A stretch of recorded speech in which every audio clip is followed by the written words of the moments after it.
Matthew Henry's Commentary on the Whole Bible.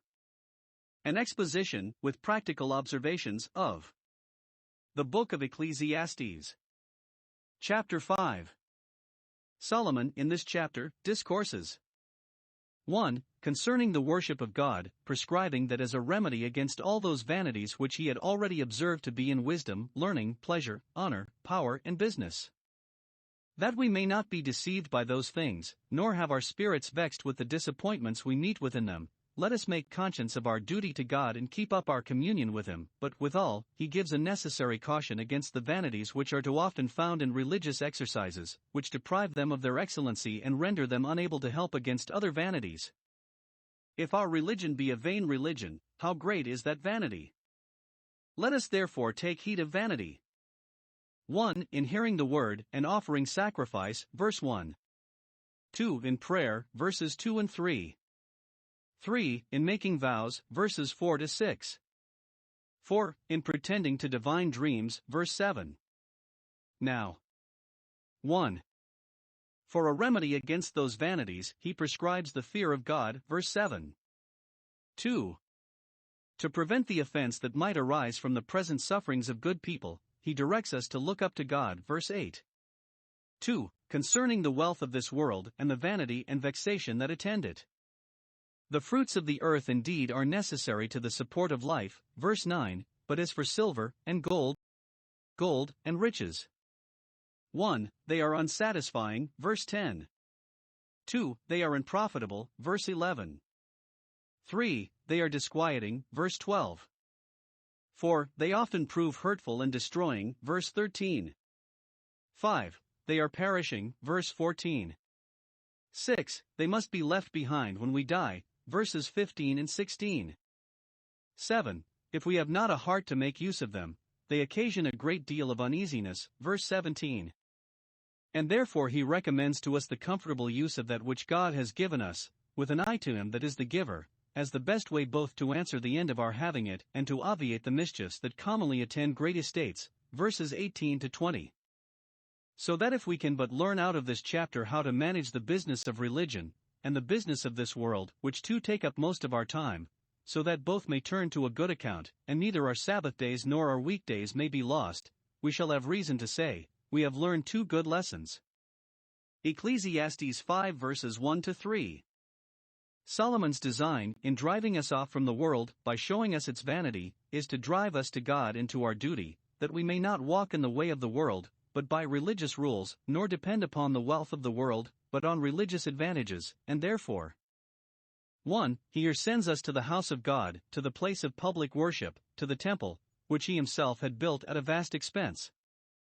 When he reflected with regret on all his other works, chapter 2 verse 4, he did not repent of that, but reflected on it with pleasure, yet mentions it not, lest he should seem to reflect on it with pride, but he here sends those to it that would know more of the vanity of the world, and would find that happiness which is in vain sought for in the creature.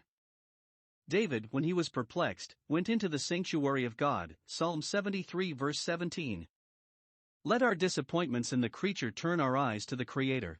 Let us have recourse to the word of God's grace and consult that, to the throne of His grace and solicit that.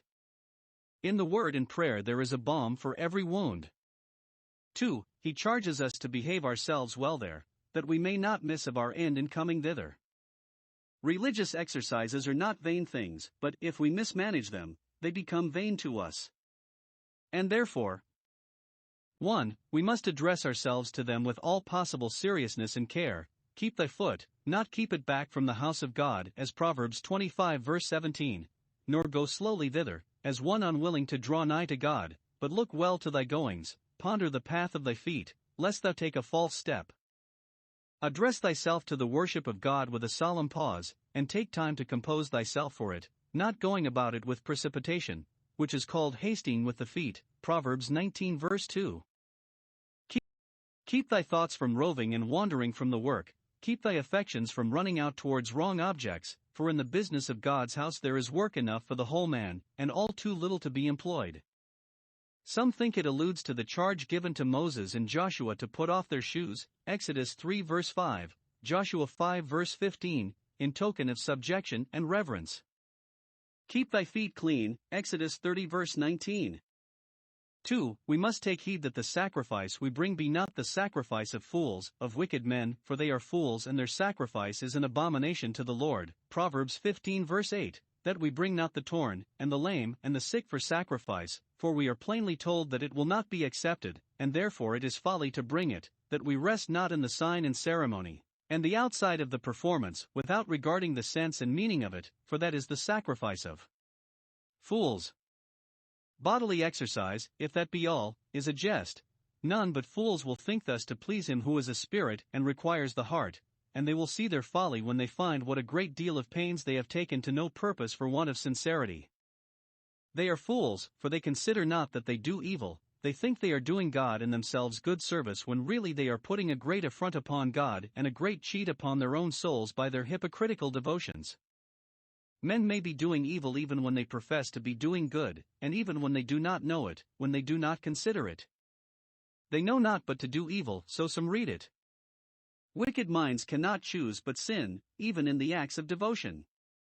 Or, they consider not that they do evil, they act at a venture, right or wrong, pleasing to God or not, it is all one to them. 3. That we may not bring the sacrifice of fools, we must come to God's house with hearts disposed to know and do our duty. We must be ready to hear, that is. 1. We must diligently attend to the word of God read and preached.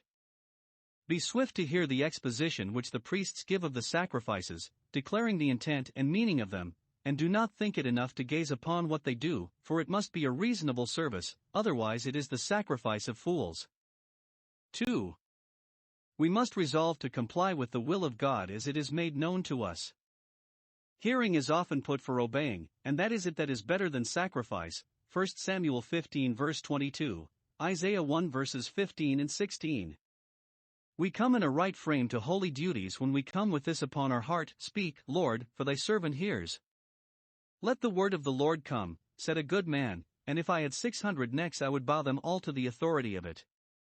4. We must be very cautious and considerate in all our approaches and addresses to God. Verse 2. Be not rash with thy mouth, in making prayers, or protestations, or promises. Let not thy heart be hasty to utter anything before God. Note 1.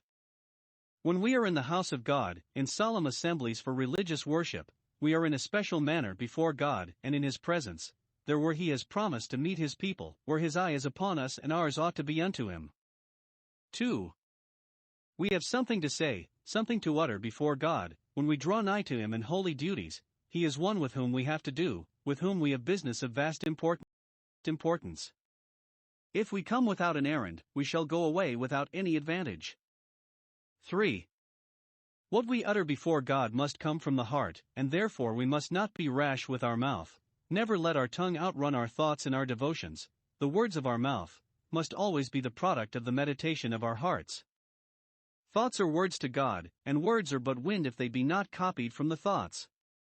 Lip labor, though ever so well labored, if that be all, is but lost labor in religion. Matthew 15 verses 8 and 9. 4. It is not enough that what we say comes from the heart, but it must come from a composed heart, and not from a sudden heat or passion. As the mouth must not be rash, so the heart must not be hasty. We must not only think, but think twice, before we speak, when we are to speak either from God in preaching, or to God in prayer, and not utter anything indecent and undigested. 1 Corinthians 14 verse 15. 5. We must be sparing of our words in the presence of God, that is, we must be reverent and deliberate, not talk to God as boldly and carelessly as we do to one another, not speak what comes uppermost, not repeat things over and over, as we do to one another, that what we say may be understood and remembered and may make impression. No, when we speak to God we must consider 1. That between Him and us there is an infinite distance. God is in heaven, where He reigns in glory over us and all the children of men, where He is attended with an innumerable company of holy angels, and is far exalted above all our blessing and praise. We are on earth, the footstool of His throne. We are mean and vile, unlike God, and utterly unworthy to receive any favor from Him, or to have any communion with Him. Therefore we must be very grave, humble, and serious, and be reverent in speaking to Him, as we are when we speak to a great man that is much our superior, and in token of this, let our words be few, that they may be well chosen. Job 9 verse 14. This does not condemn all long prayers. Were they not good, the Pharisees would not have used them for a pretense. Christ prayed all night, and we are directed to continue in prayer. But it condemns careless, heartless praying, vain repetitions. Matthew 6 verse 7, repeating paternosters by tale. Let us speak to God and of Him in His own words, words which the Scripture teaches, and let our words, words of our own invention, be few, lest, not speaking by rule, we speak amiss. 2. That the multiplying of words in our devotions will make them the sacrifices of fools. Verse 3.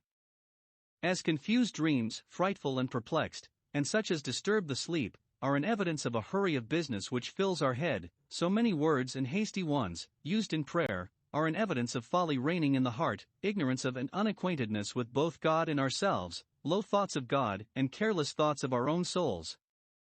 Even in common conversation a fool is known by the multitude of words.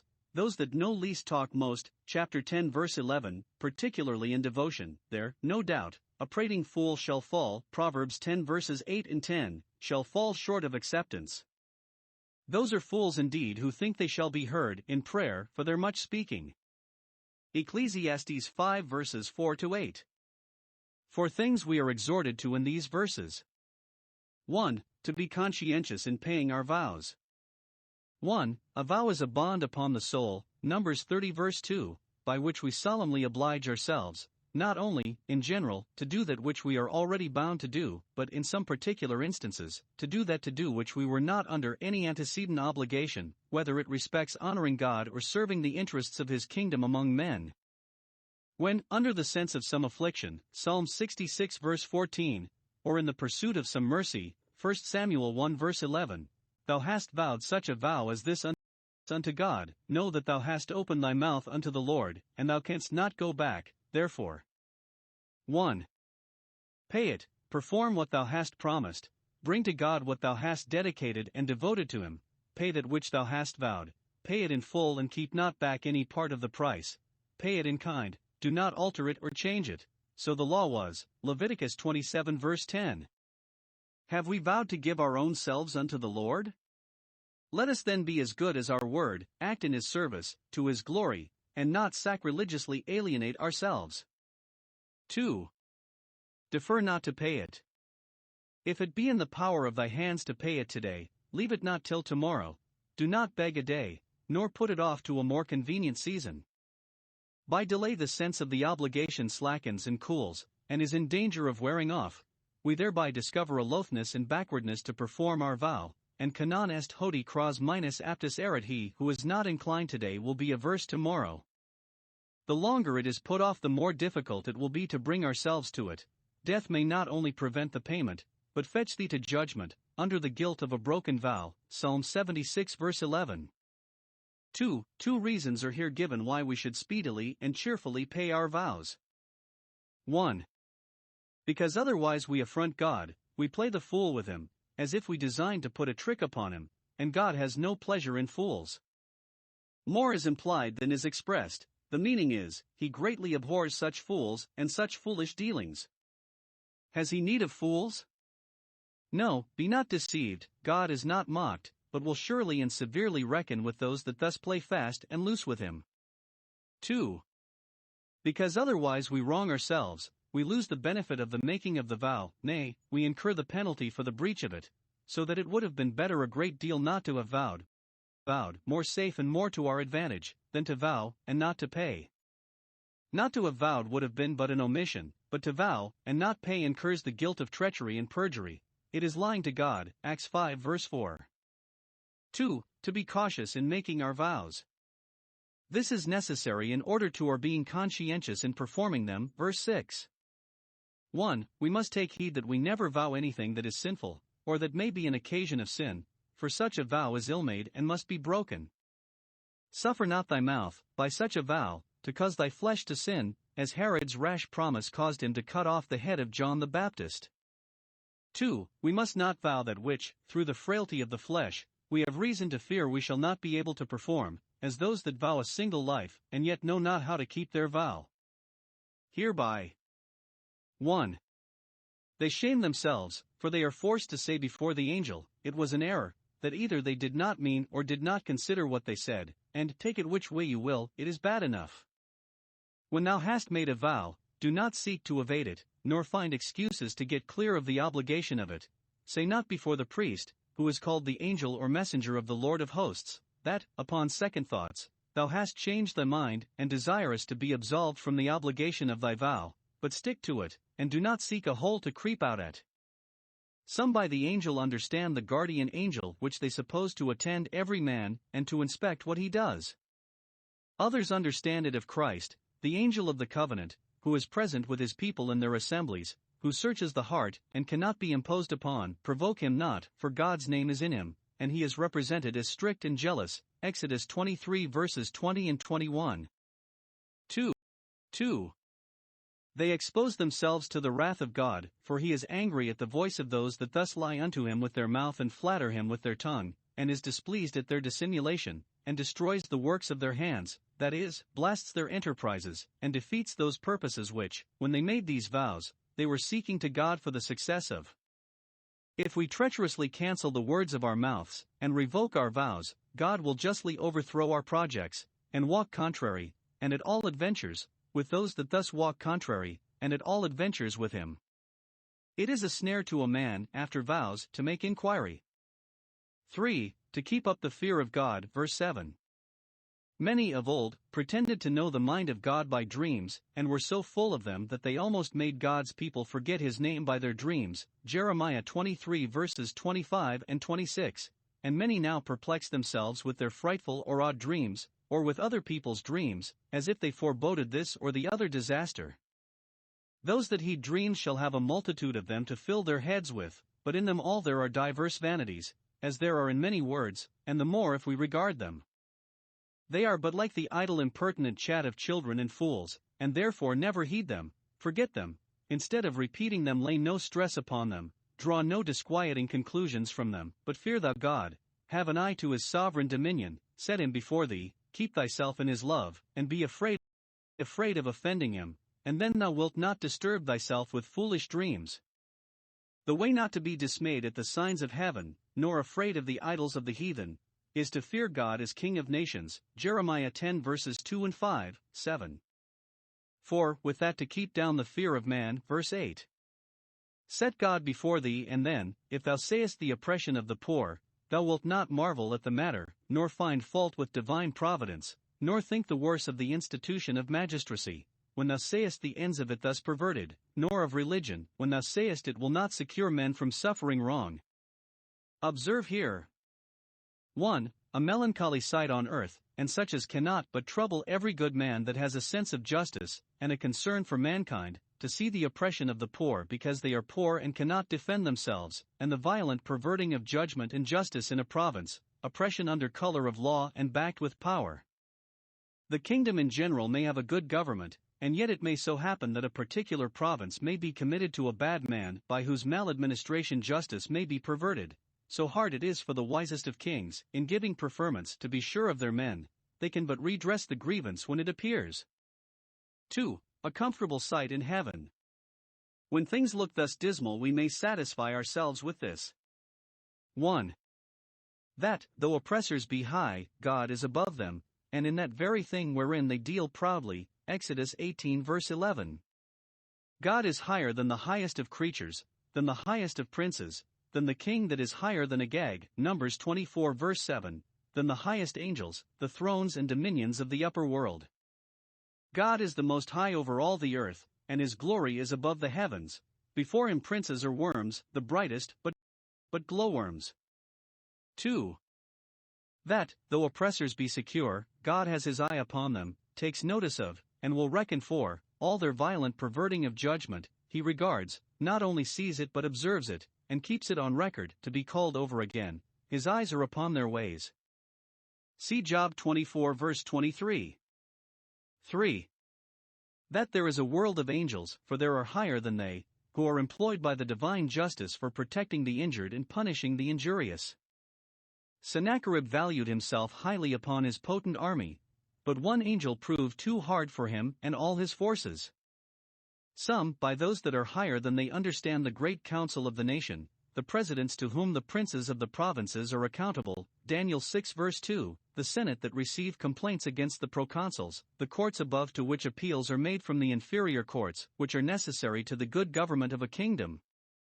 Let it be a check to oppressors that perhaps their superiors on earth may call them to an account, however, God the Supreme in heaven will. Ecclesiastes 5 verses 9 to 17. Solomon had shown the vanity of pleasure, gaiety, and fine works, of honor, power, and royal dignity, and there is many a covetous worldling that will agree with him, and speak as slightly as he does of these things. But money, he thinks, is a substantial thing, and if he can but have enough of that he is happy. Happy. This is the mistake which Solomon attacks, and attempts to rectify, in these verses. He shows that there is as much vanity in great riches, and the lust of the eye about them, as there is in the lusts of the flesh and the pride of life, and a man can make himself no more happy by hoarding an estate than by spending it. 1. He grants that the products of the earth, for the support and comfort of human life, are valuable things. Verse 9. The profit of the earth is for all. Man's body, being made of the earth, thence has its maintenance. Job 28 verse 5.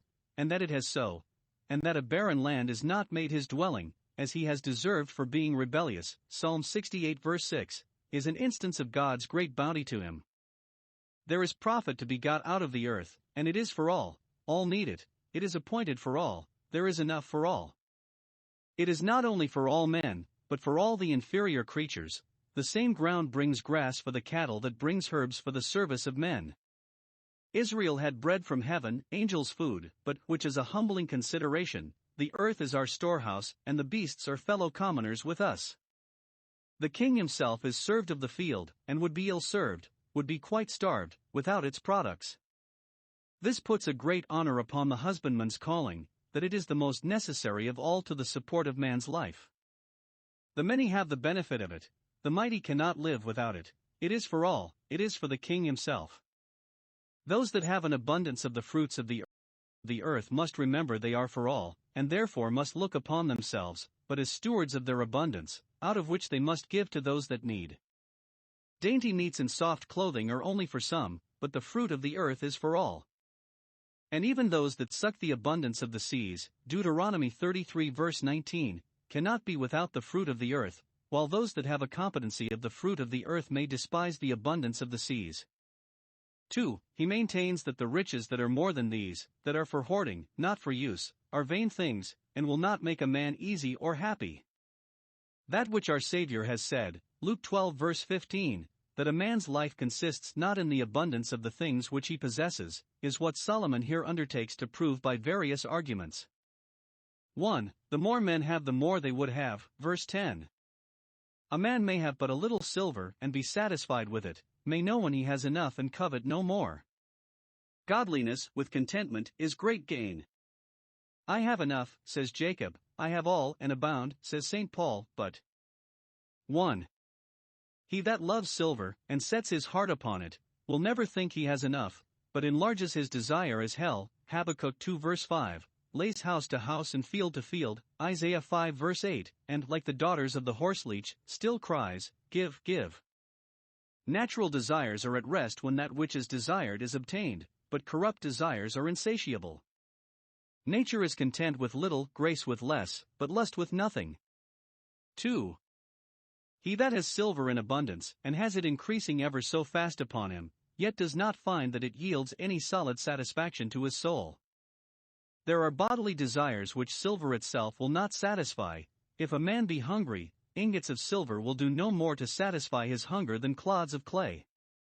Much less will worldly abundance satisfy spiritual desires. He that has ever so much silver covets more, not only of that, but of something else, something of another nature. Those that make themselves drudges to the world are spending their labor for that which satisfies not, Isaiah 55 verse 2, which fills the belly, but will never fill the soul, Ezekiel 7 verse 19. 2. The more men have the more occasion they have for it, and the more they have to do with it, so that it is as broad as it is long. When goods increase, they are increased that eat them, verse 11. The more meat the more mouths. Does the estate thrive? And does not the family at the same time grow more numerous and the children grow up to need more? The more men have, the better house they must keep, the more servants they must employ, the more guests they must entertain, the more they must give to the poor, and the more they will have hanging on them, for where the carcass is the eagles will be. What we have more than food and raiment we have for others, and then what good is there to the owners themselves, but the pleasure of beholding it with their eyes? And a poor pleasure it is. An empty speculation is all the difference between the owners and the sharers.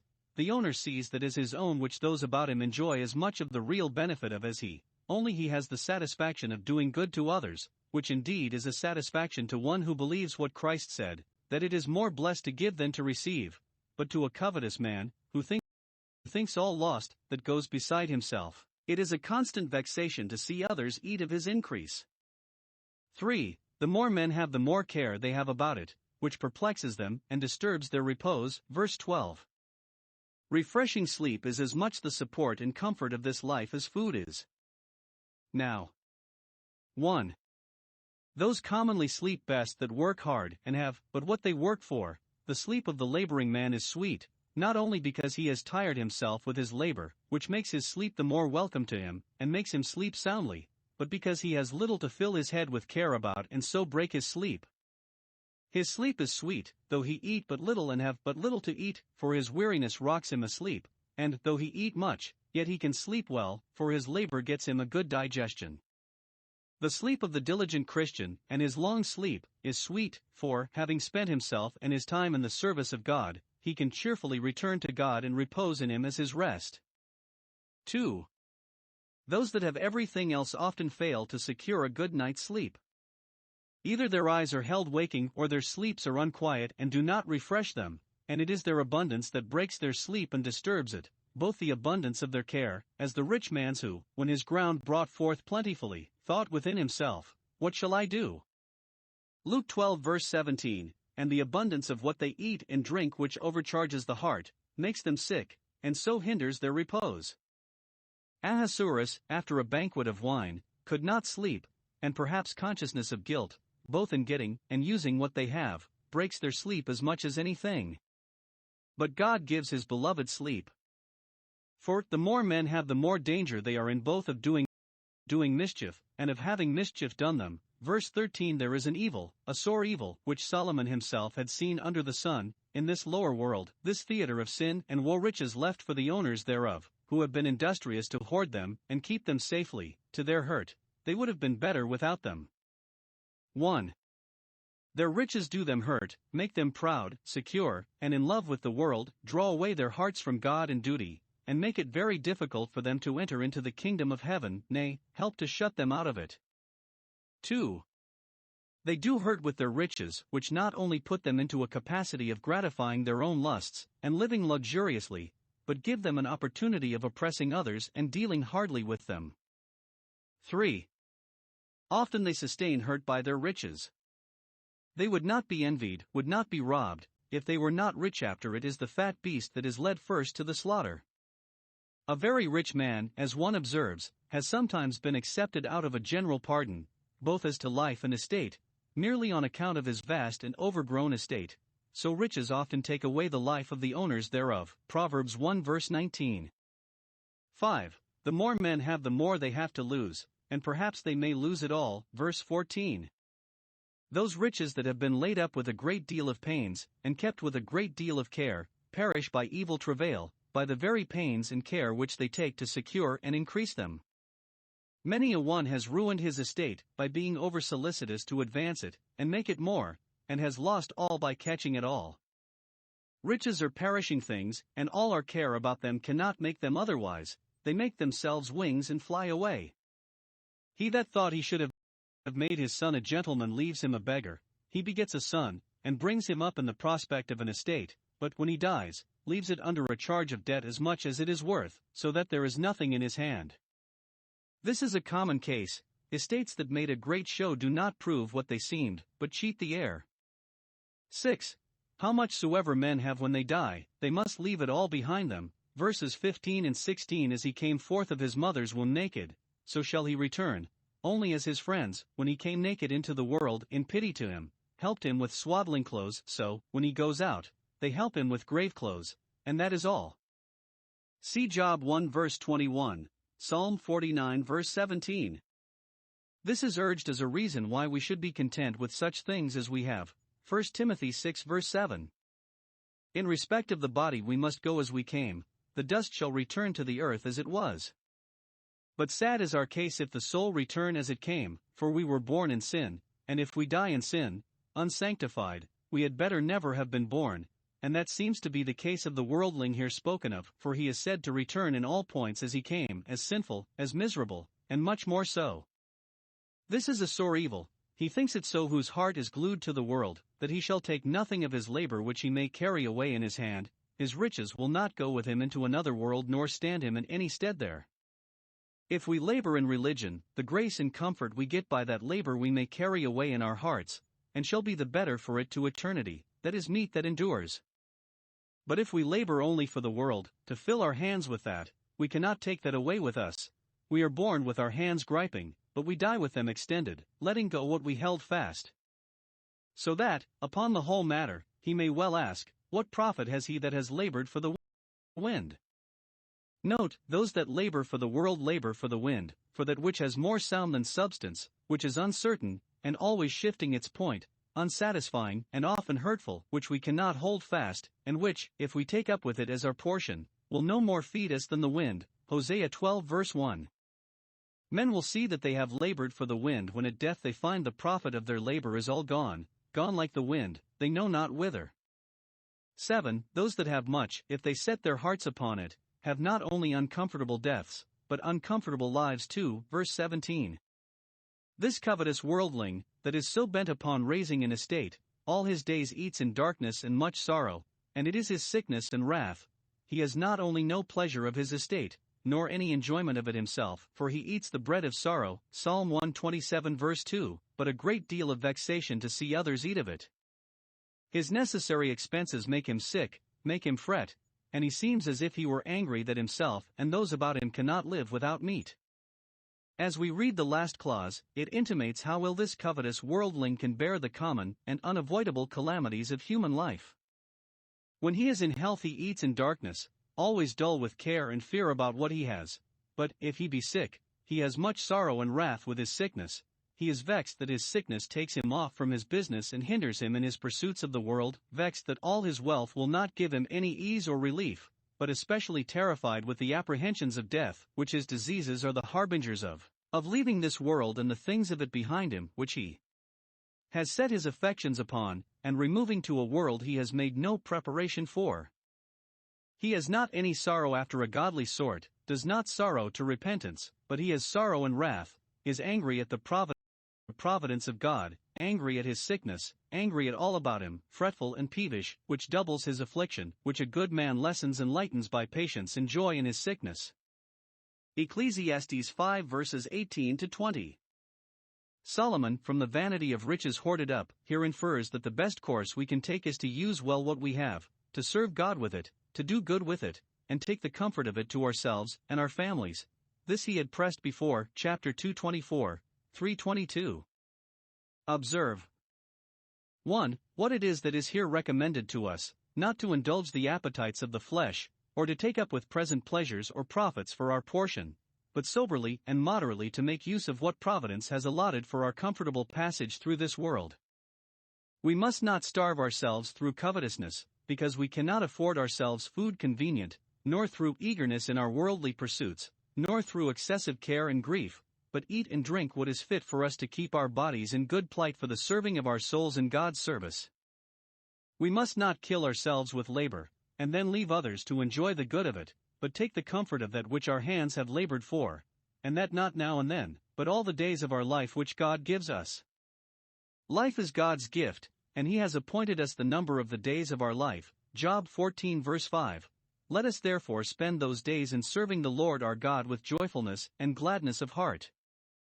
We must not do the business of our calling as a drudgery, and make ourselves slaves to it, but we must rejoice in our labor, not grasp at more business than we can go through without perplexity and disquiet, but take a pleasure in the calling wherein God has put us, and go on in the business of it with cheerfulness.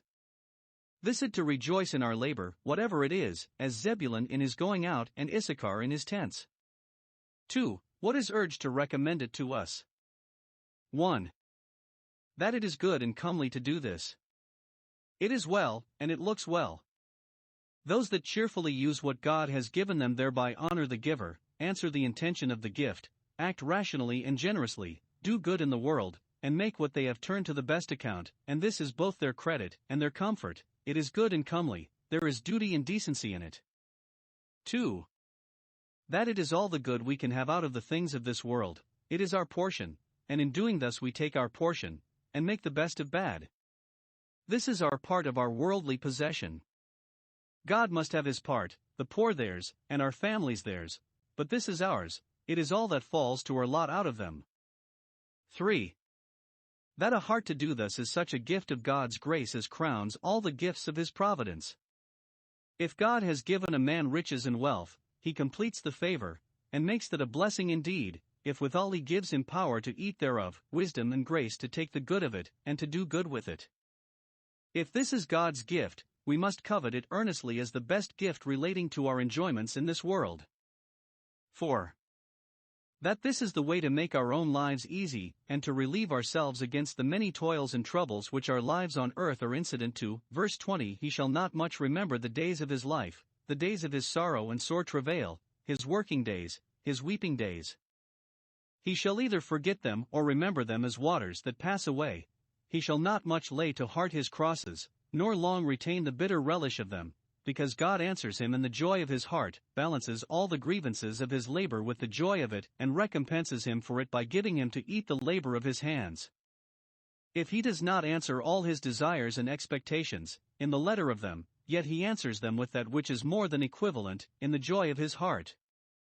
A cheerful spirit is a great blessing, it makes the yoke of our employments easy and the burden of our afflictions light.